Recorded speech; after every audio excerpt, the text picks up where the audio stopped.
Hello there. This is, maybe you've heard this before. My name is John Forster, and I talk about change and growth in your brain and relationships and how to have better ones and how to, how to be at peace in your head. Because being at peace in your head is different than being at peace in the world, because you can't ever find peace outside of you. You aren't ever going to find anything outside of you, actually. There's no joy, there's no anger, nothing outside of you can cause you anything except, or nothing external can make you feel anything, actually. I mean, you can feel things, you can feel things from external events, but those aren't the things that are upsetting you. What's upsetting you is you. So your experiences and your actions and the things that you're going through are upsetting you. So let's say your daughter's sick, right? Your daughter needs to get a surgery, and you're worried about your daughter. Well, you're not upset about the surgery. You're upset at what the complications from the surgery, or you're upset about 800 million other things of how you think you should be a better mom, or whatever it is, right? Because we all are hard on ourselves about being parents. We all do terrible shit to our kids, and we all make our kids feel like shit, and we all worry about our kids, and we all are like, well, my kid's not answering me, now what? Or my kid's not this, or my kid's not that. But that's all you can do, is admit that you were wrong. And that's really hard for a lot of people. A lot of people are incapable of admitting that they're wrong. And it's okay, because being wrong is a fundamental aspect of being a human being, because we're wrong more than we're right. We act like we're right because we have to be right, because God forbid we're not right. If we're not right, what the fuck is wrong with me? I'm not right. Why aren't I right? You can't be right all the time. And that goes back to what you can control and what you can't control. And this has been an age-old thing of, I can't control that. Or I can control that. What can I control? Well, pretty much all you can control is how you respond to things that happen to you. You can't control the things that happen to you.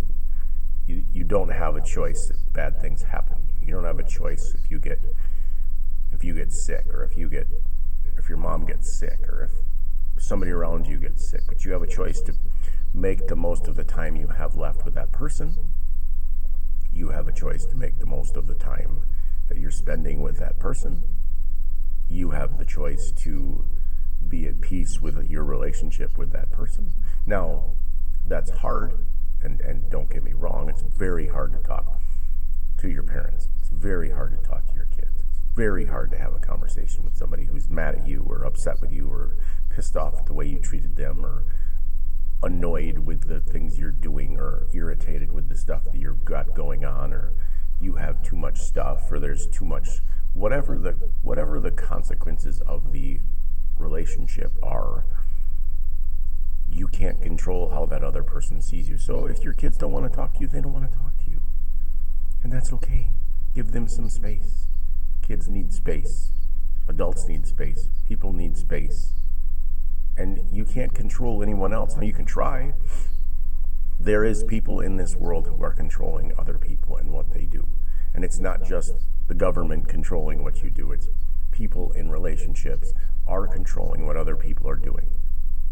And sometimes when people get sick of it, they leave. And other times they don't. They don't leave. But that's not up to me. That's only up to you. You are in charge of you. Going around trying to make everybody feel like they have to bow down to your will is not very good, because that means that you don't know what you want, so you're trying to make everybody around you be something that you want them to be. You want everyone else to be the version of you in your head that you think they should be, and that's not how people are. People are incredibly complex. They're also finite. But you don't know what people are thinking. You don't know what people are feeling. You don't know what you're going to say to somebody, and they're going to be like, oh, wow, that's a good idea. I should do that. Or, oh, well, fuck that guy. He's a prick. Or, oh, my goodness, that guy knows what he's talking about. Or, that's a really good idea from that guy. You have no idea what's going to happen until you say something. And if you have feelings for someone, you should tell them. You should tell them how amazing they are, because you don't know how long they're going to be here. You should tell people that you love them. You should tell people that they're awesome. You should tell people the ins and outs of your feelings about them. You should tell people that, like, oh wow, I really enjoy your company, or oh wow, I'm really tired of doing this with you. We need to find something else to do. I need to find somebody else to hang out with. And that's hard. It's hard to admit when something's broken because we want to hold on to it. It's like if all you wanted was a family, and you were growing up, and all of a sudden you have a family and your wife is assaulting everyone or yelling and screaming all the time, and it's better off if she's not there. So you get into this thing where it's like, well, I don't want my wife around. So then you leave and you're never home, and then when you are home, your wife's just more angry because you're not home. But it's also like, you could leave and you could be done with that, and you could move on and change and grow and be happy that you are doing that, because life is all about change. Everything is change. Now, some things don't need to change. Some things are going to change without your control, and some things you need to change on your own. Other times, it's impossible to change someone. So we, as human beings currently, have been taught that we need to change everybody and make them like we are. And if they're not like us, then that's not good. And I don't, allow people to be themselves and be the most authentic, beautiful version of themselves. If they can't be that around you, then what is the point of being around them? You have to be true to yourself, and you have to allow people to be themselves as well. And sometimes everyone is bad at that, because everyone is growing. We are all in different stages of growing. Someone once told me, they said, well, you're on page 100 and I'm on page 1. And the truth is that I'm still on page 1 as well, because everybody is. Everybody is on page 1 of a book that they are currently writing. So if you want to change and you want to grow and you want to be a better version of yourself, you can do that. You can get that done. But that's the only thing that you can change. You can't make your kids better by yelling at them. You can't make your kids better by feeling like shit because they lost the baseball game. You can't make your kids better because I berate them about basketball, or you berate them about hockey, or you berate them about lacrosse, or you berate them about their debate. Whatever you do. I mean, who goes home and yells at their kid about their theater practice? No one. Because no one goes to theater practice. And I'm not saying that theater isn't important. You don't need to be at practice yelling at your kid about what he's doing wrong all the time. Maybe tell him, hey, you did an awesome job there. You did amazing. Oh, I did. What are you trying to change there? And yeah, cool. If you learned and you read some books and you know some stuff, fine. But don't expect your kids to want to listen to you. Because honestly, your kids don't give a fuck about what you have to say. They're just trying to get through the day and have their own goddamn experience without you micromanaging the shit out of them. And that's hard. It's hard. We all have tried to micromanage our kids' lives at one point or another. We really have. We really have tried to, well, I'm doing it for them. No, you're micromanaging them because you can't control yourself and you're trying to control them. And as they get older, you can't control them anymore because when they're little, they're easy to control. Granted, they'll put their fucking hand in a basket of razor blades. But they're still easier to control than when they get to be teenagers and they look at you and say, Mom, you're a fucking moron. Get bent. And then you're like, oh, well, that's, okay. That's perfect. Wonderful. So it's not just a one person. Your kids are not out to get you.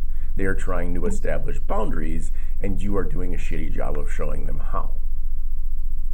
Because at the end of the day, we all need to establish boundaries, because boundaries are here for me. They're not here for you. My boundaries don't have to be about you. My boundaries are never about you. My boundaries are about me. My boundaries have everything to do with me. So we are teaching our kids how to establish boundaries and make decisions and be adults. And it's complicated because we live in a fucking chaotic world. This world is chaos. It's chaos embodied in human form by everybody. You see people driving down the street at 100 miles an hour. You see people screaming at themselves. You see people ripping up papers on the street. You see people throwing traffic cones into the street. You see people losing their damn minds over stuff. And it's just like you got to watch and you got to sit back and you got to say, oh, as they say, so. It's, oh, my check, my payment didn't clear. So. Oh, I got an influx of $42,000. Oh, so. And it's very, you just like say, so, and then just let it go. Because we are making up these things in our head of what we think we need to survive.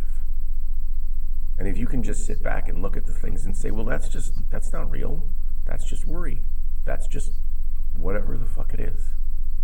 Look at it and say, well, I'm just making that up in my mind because I'm upset about this. Or I'm trying to make this person feel this. Or I'm trying to, whatever it is. Whatever you're trying to do to somebody is what you need to work on inside of yourself. That's the work. That's what we're here for. We're here to have a human experience and work on ourselves. So good luck. Have a beautiful day. Thank you very much for tuning in.